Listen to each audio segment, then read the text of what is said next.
And people used to not realize that. So if I have a bloody shirt or something like that, I can't put it in this plastic bag. I have to put it in something that it will breathe. So it's got to go in this paper. Usually if I have a garment or something like that that's bloody, I'm going to hang it up to dry in a place where it is secure. I have to maintain my chain of custody. And then I'm going to put it in this. That buccal swab I just talked about, it's going to go in a little cardboard container with an air vent at the top of it, and it's going to go in a manila envelope so that it can breathe and it can dry. Because blood actually, when it's dried, you can reconstitute it. And you can use that evidence 50, 100 years from now. That's why you see these cold cases come up, so they can reanalyze those things. The trace evidence is some of this stuff that we talked about on this piece of tape that we left behind, right? So we have specialists in the crime lab who they specialize in different types of evidence identification. So when we talk about trace evidence, we talk about hair, our body hair, hairs from anywhere on your body. It could be your head, it could be your underarms, it could be your private areas, it could be a guy's beard, it could be your eyebrows, your eyelashes, anywhere that you can get hair from, right? And that hair we can use it to, you can't really match it back to a victim, but we can tell if it came from a victim, maybe based on the way their hair is dyed or the way it's been processed. You can definitely tell the type of hair it is, whether it's a person. You can usually tell a race based on hair.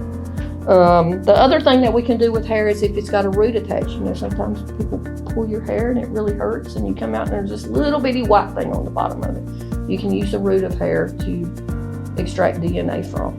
The other thing that they can do when we talk about fibers, it's not really a fiber, but when you think about trash bags or duct tape, trash bags particularly, they're running a lot, so they have a dye pattern to them. So they can actually take a trash bag, if you take a trash bag to use it to dispose of something, and if I can find that roll of trash bags in your house, when I search it, then I can match those ends up, and they can tell me that it came from the same roll. That's pretty impressive, isn't it? Same thing with duct tape, they can do that with duct tape also. What happens if I decide when I come back from hiking at Crowder's Mountain that I go out that night and break into my neighbor's house? Because he's got something I want, right? So if I wear those same shoes, I'm going to track that dirt into that house. And so when my neighbor comes home from vacation and calls the police and says, my house has been broken into and such has been stolen. And the police go out and talk to him and he says, well, I know that mud was not on my carpet because I had my carpet steam cleaned before I left to go on vacation. So he knows that mud was not there. So I can actually, as an investigator, I can collect some of that mud. But honestly, what I would do is, if he will let me do it, is I will cut out that carpet and take that whole thing, because what else might be there? We're going to talk about this in a minute. There may be a footprint there also that we can't really see at this point. Okay, then another thing we talk about is ballistics, that's firearms.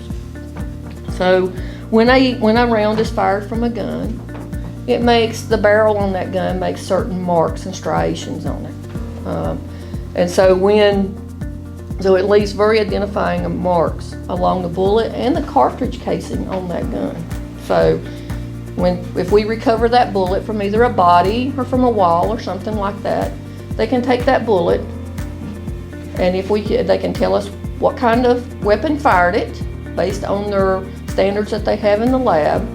And then they can also match it up to a gun if we can recover that gun, because they will test fire that gun. They can do the same thing with cartridge casing. That's the exterior part of it that is ejected. It may not be ejected, but it's the part that's left after the bullet is fired from the gun. So there are very specific marks that are left when it is ejected or when the firing pin hits it. So if we can find that gun, we can match that cartridge casing up to that gun also. So when we think about digital, we think about the things everybody uses every day. Everybody's got one of these, right? A cell phone. Everybody has one. Everybody has a computer. Everybody has a tablet. So those things are pretty much a given in our everyday life, right? So when you use these things, though, and you connect to the internet, they leave a digital footprint behind, okay? So what that means for you, as somebody who is a computer forensic expert, they can track you wherever you have gone, wherever you have been, whatever you have looked at, whatever you have posted, it is there. So they can go and they can show you where you've been on a website. They can show who you've talked to on your social media. They can know from the photograph that you've taken. If you've got your locator turned on your phone, then they can take that photograph and extract the digital information from it and know the GPS coordinates of where you've been based on a photograph. So, everybody wants to take selfies or TikTok videos and post them to Snapchat and My Story and Instagram, wherever. So just know when you do that, people can track you, right? So also this little gadget right here, we carry it with us everywhere we go, right? So even if you don't have your locator on, you can be tracked with it based on the pings to the cell tower.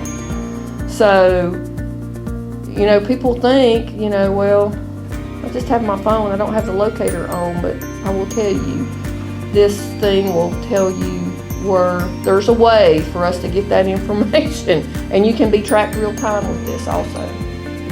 That's kind of all I have for you today. We hope you have enjoyed your visit with the Stanley Police Department today, and that you seriously consider a career in law enforcement.